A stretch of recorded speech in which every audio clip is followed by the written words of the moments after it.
Olá a todos, boa tarde. Como sempre, espero que estejam muito bem. Esta é a minha atualização sobre a situação da frente no conflito da Ucrânia para o dia 7 de maio de 2025. E hoje, como vocês podem ver, há uma grande quantidade de avanços que precisamos cobrir. Vamos falar sobre os diferentes avanços, principalmente na região de Donetsk, mas também vamos abordar as últimas informações relacionadas com Kursk. Além disso, vamos comentar sobre um artigo bastante interessante publicado pelo Kyiv Independent, que estará na descrição do vídeo, e que trata da situação da defesa antiaérea ucraniana. Então, é uma informação muito interessante que vamos comentar ao longo do dia de hoje. Mas antes de começar, gostaria de lembrar a vocês que a melhor maneira de apoiar este canal é através da inscrição. Então acompanhem este canal regularmente se vocês gostam do conteúdo, e se ainda não estão inscritos, cliquem nesse botão de inscrição. Seria uma ajuda tremenda para mim. Mas bem, não vamos perder mais tempo. Como de costume, vamos começar pelo sul e terminar pelo norte. Por isso, temos que ir até o sul de Donetsk, onde o exército russo avançou novamente. Nós temos comentado nos últimos dias, ontem mesmo falamos sobre certos avanços russos entre Rifnopil e Novozilka, onde o exército russo conseguiu capturar algumas posições. Mas agora, segundo diferentes fontes, entre elas Deep State e Rybar, os russos voltaram a avançar e conseguiram capturar alguns quilômetros quadrados a partir de Novozilka. Com isso, eles se aproximaram ainda mais da localidade de Novopil. Novopil, que é como a combinação dos nomes Novozilka e Rifnopil. Bem, muito se fala sobre a originalidade dos nomes de muitos desses povoados, mas além disso, o que importa é que os russos estão se aproximando dessa vila. E este já é o segundo dia consecutivo em que se relatam avanços nessa direção. Então pode ser que isso vá um pouco além de avanços meramente posicionais, e que haja, de fato, uma intenção por parte do exército russo de capturar Novopil, ou até mesmo capturar Zeleny High. Mas, por enquanto, isso ainda não pode ser confirmado. O que se vê são esses avanços, que já somam 2 dias, e teremos que acompanhar nos próximos dias para ver se os russos continuam progredindo nesse setor. Dito isso, vamos subir um pouco mais ao norte, especificamente ao nordeste, onde também precisamos falar novamente de um ponto que já comentamos ontem. Refiro-me à localidade de Kotlyarivka. Dedicamos alguns minutos do vídeo anterior para falar sobre esse setor, onde comentamos que o exército russo havia avançado pelos flancos da localidade e conseguido expulsar, ou melhor dizendo, forçar uma retirada das tropas ucranianas que estavam ali. No último vídeo, comentamos que Kotlyarivka se encontrava em uma espécie de zona cinzenta e que, dado como o fronte estava se conformando, era muito provável que os russos entrassem nessa localidade.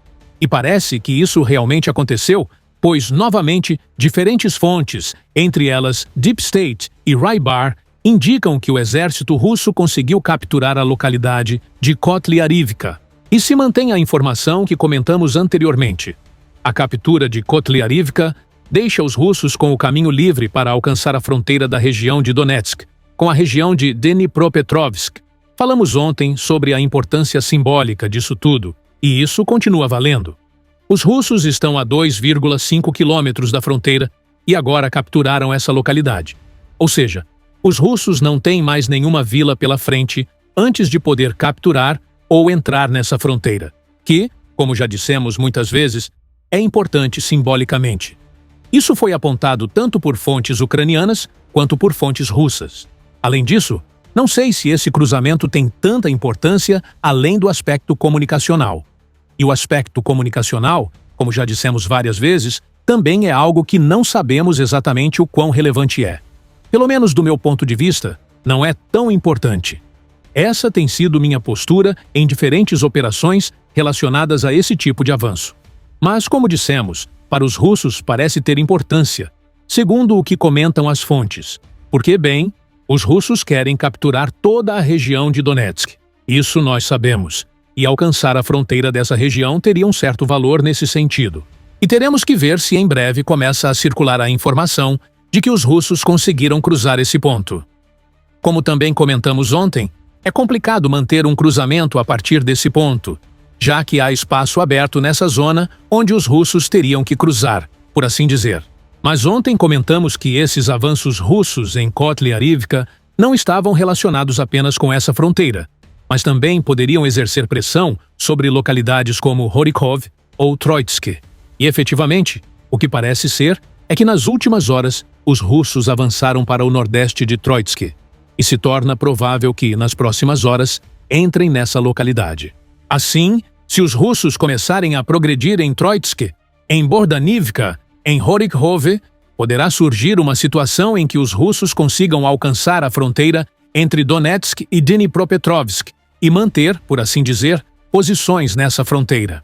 Porque, como vocês podem ver no mapa, Horykov se encontra praticamente sobre essa linha entre Donetsk e Dnipropetrovsk. As partes mais ocidentais dessa localidade se encontram justamente nesse ponto.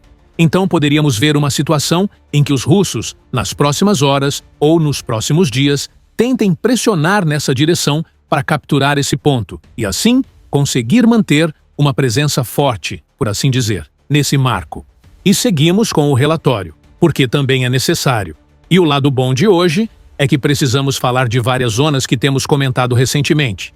Então, há uma espécie de continuidade que está se observando em diferentes pontos.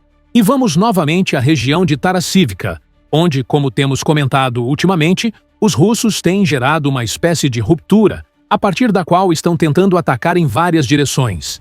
Há um eixo de avanço em direção a Staromikhailivka, outro em direção ao norte de Suvolivka e outro ao norte de Tarasivka, onde os russos estão tentando entrar em localidades como Nova Poltavka e Oleksandropil. Mas também comentamos há algum tempo que os russos haviam entrado na localidade de Novolenivka. E o mais importante hoje é que várias fontes apontam, ou relatam, que o exército russo capturou a maior parte de Novolenivka. Isso é relevante, porque permite aos russos não apenas seguir avançando nesse setor, onde já estavam tendo certo grau de sucesso, mas também avançar ao longo de uma estrada que eventualmente leva até o flanco de Kostiantynivka. Além disso, isso lhes permite desenvolver essa espécie de pinça que estão formando contra a zona de Staromikhailivka, onde efetivamente o exército ucraniano, ainda que suas linhas de suprimento não estejam em uma situação extremamente difícil, já enfrenta a possibilidade. Está se formando a possibilidade de que os russos comecem a atacar com mais força pelos flancos, forçando a Ucrânia a se retirar de Staromikhailivka, onde os russos já entraram. Além disso, já falamos sobre a importância de todo esse ponto da frente em relação a Toretsk, para garantir, por assim dizer, os flancos de Toretsk, caso os russos recapturem a cidade, e assim evitar uma dinâmica que vimos no início deste ano, quando a Ucrânia voltou a entrar em Toretsk. E também, em um prazo mais longo, isso é mencionado tanto por fontes ucranianas quanto por fontes russas, o objetivo seria alcançar Kostiantynivka. Kostiantynivka é, como já dissemos repetidas vezes, uma cidade importantíssima onde os russos têm tentado pressionar a partir de múltiplos pontos. Desde Toretsk, que é um eixo de avanço, e desde Chaziv Yar, que é outro. Mas esses são eixos marcados por fortalezas ucranianas. O eixo de Toretsk e New York, onde bem, New York já caiu, a maior parte de Toretsk também. Mas mesmo assim, os russos ainda não conseguiram avançar de maneira mais contundente rumo a Kostiantynivka. E desde Chaziv Yar, que todos já conhecem a situação, uma verdadeira fortaleza do exército ucraniano. Então, é daí que surge essa possibilidade de pressionar a partir do sul, onde, por enquanto, não há esses pontos fortificados que a Ucrânia consiga defender com tanta força. Desenvolvendo à frente, alerta-se que a longo prazo este eixo de avanço pode efetivamente dirigir-se em direção a Konstantinivka, para começar efetivamente o que seria a batalha por essa cidade tão importante. Konstantinivka, que já está sendo bombardeada constantemente com bombas FAB, como comentamos anteriormente, e atacada de forma contínua também por artilharia. Voltando ao ponto original, esta captura de Novobakhmutivka permite aos russos seguir avançando. Não somente lhes permite pressionar o oeste de Staromikhailivka, como também seguir avançando ao longo desta estrada, possivelmente aproximando-se de Yablonivka. Da mesma forma, a batalha por Novobakhmutivka levou seu tempo. Ainda restam algumas partes nos arredores sob controle ucraniano, se não me engano. Assim, pode haver uma fase de consolidação, limpeza, entre outros procedimentos típicos quando vemos o fim de batalhas em localidades que resistem por certo tempo. Portanto, é necessário estar muito atento ao que acontece nos próximos dias.